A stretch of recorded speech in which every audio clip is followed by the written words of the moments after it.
Nobody really knows how the wall was built. Yes, every child hears how, in the days of the first men, Brandon the Builder raised the wall with magic and giants and set the Night's Watch to guard it. But nobody thought to write down the story until thousands of years later, and the Septons who did it weren't much for accuracy. I mean, they have knights bumbling around thousands of years before they were knights. Sorry, bad habit. But even if magic and giants built the wall, it's the Night's Watch who have held it. Our order of builders repairs the keeps and towers, digs tunnels, crushes stone for roads and footpaths, and clears away trees wherever the forest presses too close to the wall. Or at least they would, if they had the men, and the tools, and the time.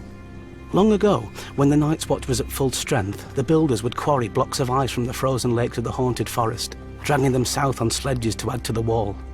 Now, it's all they can do to watch for cracks or signs of melt and make what repairs they can, without men, or tools, or time.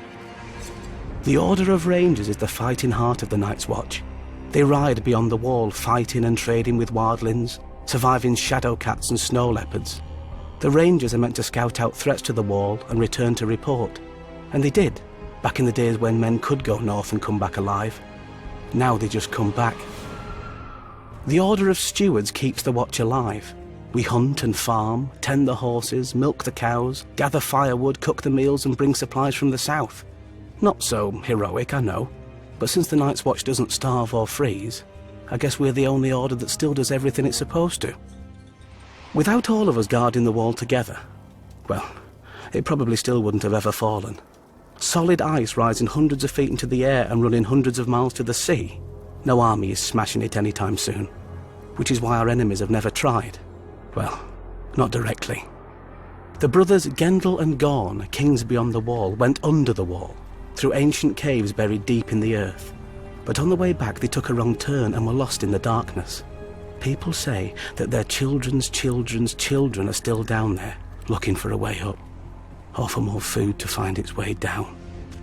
When our rangers found Arson Isaacs picking away at the wall, he was almost halfway through. The rangers decided not to disturb him and sealed the way behind him with ice and stone and snow. Some say if you press your ear flat to the wall, you can still hear Arson chipping away with his axe. 100 years ago, another king beyond the wall, Raymond Redbeard, realised the wall's size is both its greatest strength and its greatest weakness. He waited for our patrols to pass and then sent climbers to the now unguarded stretch of the wall.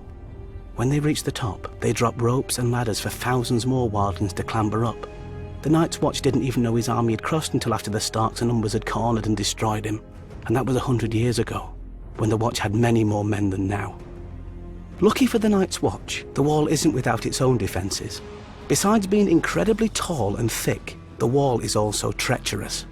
Many times a patrol will find the broken corpses of wildlings who've tried to climb the wall, only for a piece of it to break off mid-climb, or to have their hold slip as the sun melted the ice just enough. When the light strikes the wall just right, it can even look like it's weeping. 1,000 years ago, the Night's Watch could have lined up shoulder to shoulder along the wall, all the way from Eastwatch by the Sea to the Shadow Tower, to meet Mance Rayder and his army.